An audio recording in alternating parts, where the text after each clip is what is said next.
ए पिला हां से सब ठीक कहसी अरे जाबू वाला है तोर मत समुद्र लेकिन नहीं बसाबू पारबू तो बोटा बसाबू जे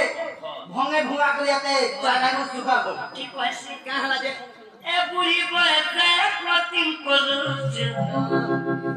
सब तक जाने वाला सकते बोले भागु मारुचु कोटि तक जाने वाला नो एता फुलका फुलका गालो सजनी रे तुली वाला नो सजनी रे तुली वाला नो सजे दिबो ये कहि देला के ए बुढ़ी बसे तैल मारुचु एता के सेंता तीनो ए बुढ़ी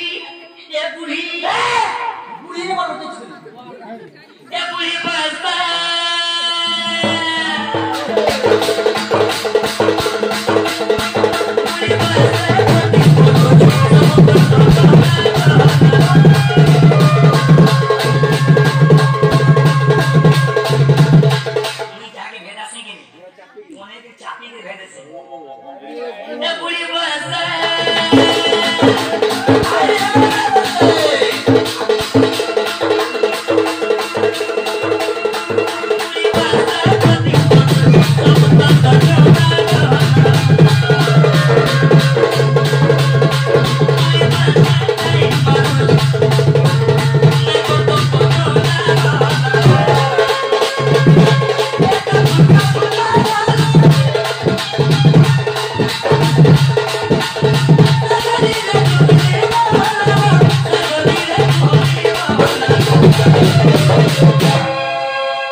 आगो बाबू प्रेम केते प्रकार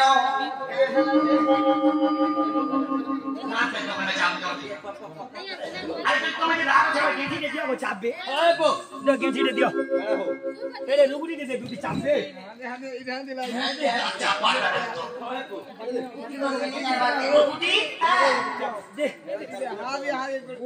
आगो बाबू प्रेम केते प्रकार ठीक আছে मुझे चिंता ले और प्रश्न जवाब के कानबो कली पड़ीबा कानबो पुता मुई कानी ठीक আছে सुना प्रेम केते प्रकार